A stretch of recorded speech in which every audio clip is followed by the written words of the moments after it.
हाल ही में अरावली पहाड़ियों को लेकर एक बड़ा कानूनी और पर्यावरणीय विवाद सामने आया है, जिसे कई विशेषज्ञ भारत के पर्यावरण के लिए खतरे की घंटी मान रहे हैं। तो सवाल यह है, आखिर अरावली पहाड़ियों पर ऐसा क्या फैसला हुआ है और इससे भारत पर क्या असर पड़ेगा।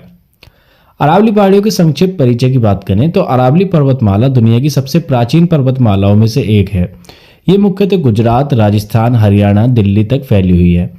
अरावली थार मरुस्थल को आगे बढ़ने से रोकती है, भूजल रिचार्ज में मदद करती है, दिल्ली एनसीआर की वायु गुणवत्ता में अहम भूमिका निभाती है। और यूपीएससी में अरावली को अक्सर डेजर्टिफिकेशन, क्लाइमेट चेंज और ज्योग्राफी से जोड़कर पूछा जाता रहा है। वर्तमान विवाद क्या है? करंट इशू की बात करें तो हाल ही में सुप्रीम कोर्ट ने अरावली पहाड़ियों की एक नई परिभाषा को स्वीकार किया है। नई परिभाषा क्या कहती है? अब केवल वही क्षेत्र अरावली पहाड़ी माने जाएंगे जो आसपास की जमीन से कम 100 मीटर ऊंचे हो। इसमें समस्या क्या है? तो विशेषज्ञों के अनुसार अरावली की लगभग 80 से 90% छोटी पहाड़ियां इस परिभाषा से बाहर हो जाएगी, यानी वे कानूनी संरक्षण खो सकती हैं। कानूनी संरक्षण खत्म होने के संभावित परिणाम की बात करें तो नई परिभाषा के कारण यदि अरावली की बड़ी हिस्सेदारी कानूनी संरक्षण से बाहर हो जाती है तो इसके गंभीर परिणाम हो सकते हैं। पहला, खनन गतिविधियों में वृद्धि हो जाएगी। जिन क्षेत्रों को अब तक फॉरेस्ट और प्रोटेक्टेड एरिया माना जाता था, वहां पत्थर खनन और निर्माण गतिविधियों को कानूनी मंजूरी मिल सकती है।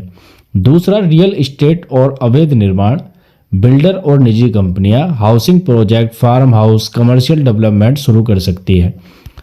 तीसरा, सरकारी एजेंसियों की जवाबदेही कम होना। संरक्षण खत्म होने पर वन विभाग की भूमिका सीमित हो जाएगी और एनवायरमेंटल क्लियरेंस को बाईपास करने की आशंका बढ़ेगी। चौथा, भविष्य में संरक्षण कानून लागू करना कठिन हो जाएगा। एक बार यदि भूमि की प्रकृति बदल गई तो उसे दोबारा प्रोटेक्टेड फॉरेस्ट घोषित करना लगभग असंभव हो जाता है। पर्यावरण चिंताओं की बात करें, एनवायरमेंटल कंसर्न की, तो नई परिभाषा के कारण निम्नलिखित खतरे बताए जा रहे हैं। पहला, मरुस्थलीकरण, डेजर्टिफिकेशन। थार रेगिस्तान का विस्तार पूर्व की ओर हो सकता है। राजस्थान, हरियाणा और दिल्ली एनसीआर इससे प्रभावित हो सकते हैं। दूसरा खतरा है भूजल संकट का। अरावली प्राकृतिक रूप से पानी रोककर ग्राउंड वाटर रिचार्ज करती है।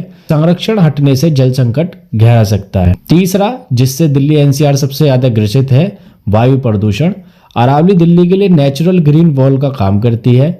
इसके कमजोर होने से धूल और प्रदूषण यहाँ पर और भी ज्यादा बढ़ सकता है। चौथा, जैव विविधता को खतरा। कई दुर्लभ वनस्पति और जीव जंतु अरावली पर निर्भर है। इसका कानूनी संरक्षण हटा तो कई दुर्लभ वनस्पति और जीव जंतु के अस्तित्व को भी खतरा हो सकता है। राजनीतिक और सामाजिक प्रतिक्रिया की बात करें तो कई पर्यावरणविदों और नेताओं ने इस फैसले को अरावली के लिए डेथ वारंट तक कहा है।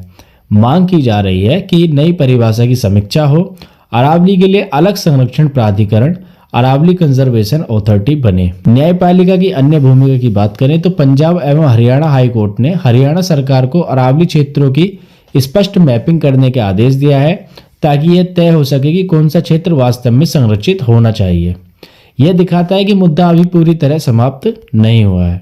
आखिर में निष्कर्ष की बात करें तो अरावली पहाड़ियां सिर्फ चट्टानों का समूह नहीं है, बल्कि यह भारत की प्राकृतिक सुरक्षा प्रणाली है।